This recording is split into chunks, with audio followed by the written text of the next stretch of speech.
Hey, I'm Hunt, and this is Hunt on LSU, your channel for LSU Fighting Tiger football talk. Enjoy the video. We want you to leave a comment below, hit that like button, and subscribe right below the video. Enjoy. Nick Saban obviously came to LSU and revitalized a program that was asleep. And what has happened over the last 24 years, I don't think many people in their 50s, 60s, 70s could have even envisioned seeing.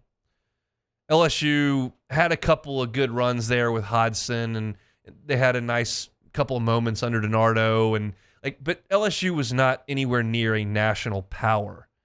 And now, in any discussion of the best football programs in the country, LSU has to be mentioned. You've won 3 national championships in the last 21 years, and you've played for another one.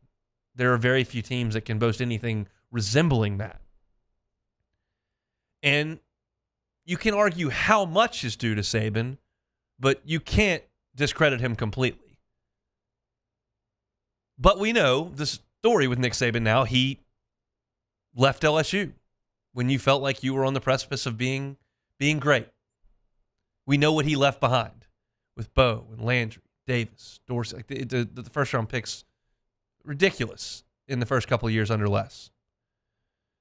And he went to the Dolphins. And at that point, some people in Baton Rouge loved the man.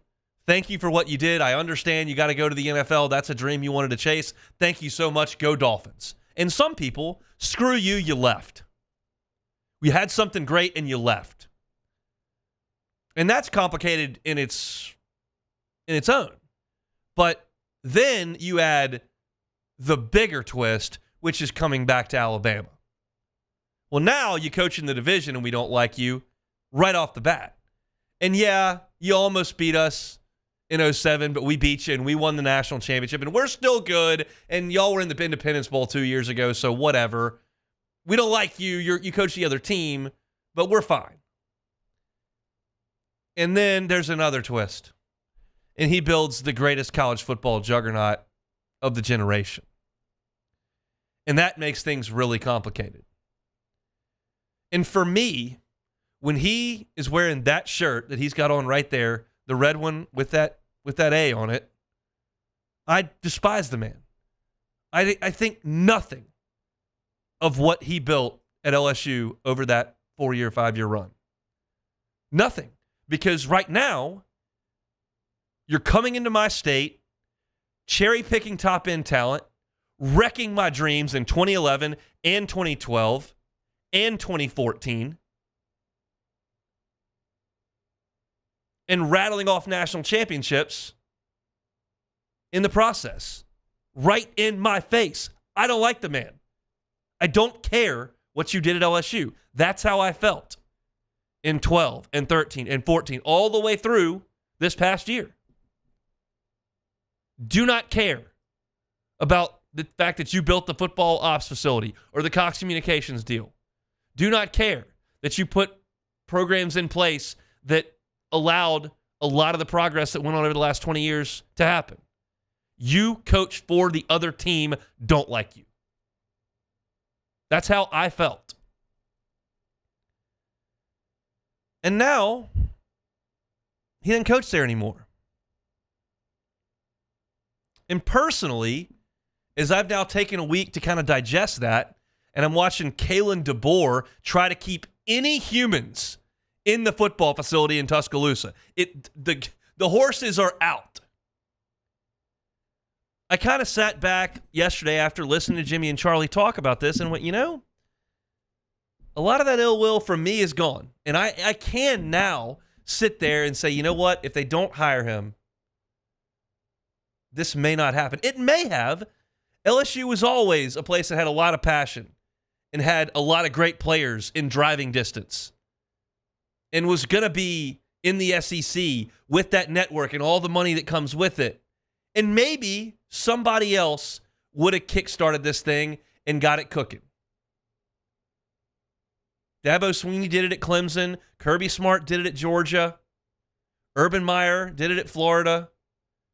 Like, there are other coaches that can kickstart resource-rich programs and get them moving. And maybe that would have happened in Baton Rouge, maybe not. But inarguably, he did kickstart it. And I was miserable watching him coach for 17 years. But now, if he did come back to Baton Rouge, I would give him a standing ovation. I would express appreciation for the time that he spent here. It doesn't completely erase the fact that he was the mortal enemy and the guy that derailed the program by building what he did in Tuscaloosa. Doesn't erase it, but the fact that he's not there anymore lessens it. And I am able to go back to sophomore year in high school Hunt that could not believe he could open ESPN.com in the high school library and see LSU was ranked in the top 5. Oh my gosh, we're in the SEC championship game? Are you serious? We're in the Sugar Bowl? We were throwing a party in Shreveport for the Independence Bowl. Now we're playing for the national champion. I can put myself back in that emotion. You bring up the Toonses logo and this picture that Casey's got up here with the ugly stripes on the shirt. It was 2002. It was 2003. I can put myself back in those emotions that I had never felt before in terms of college football.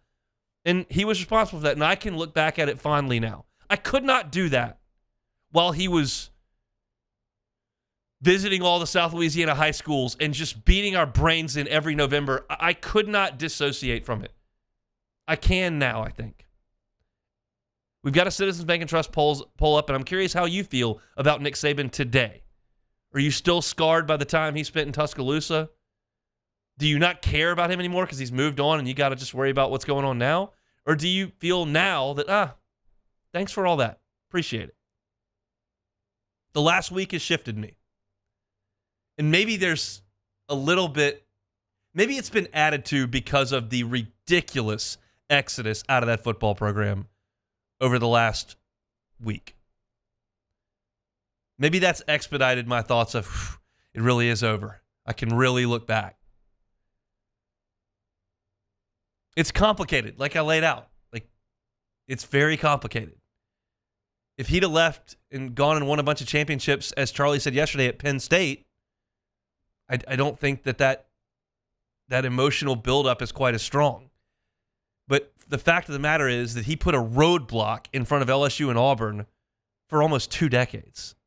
And you had to have Cam Newton, Joe Burrow, or Jaden Daniels to drive the bus through. That or a kick 6. That's about it.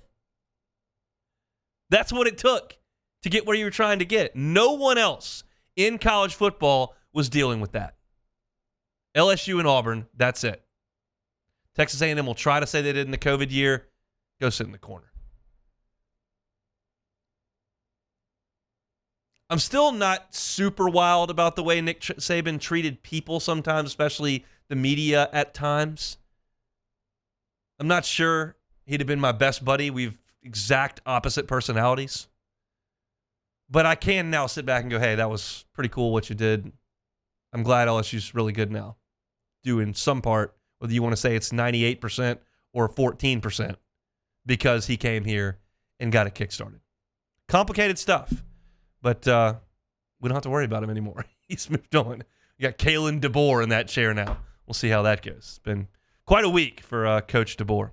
Hey, thanks for watching Hunt on LSU. Before you get out of here, do us a couple of favors.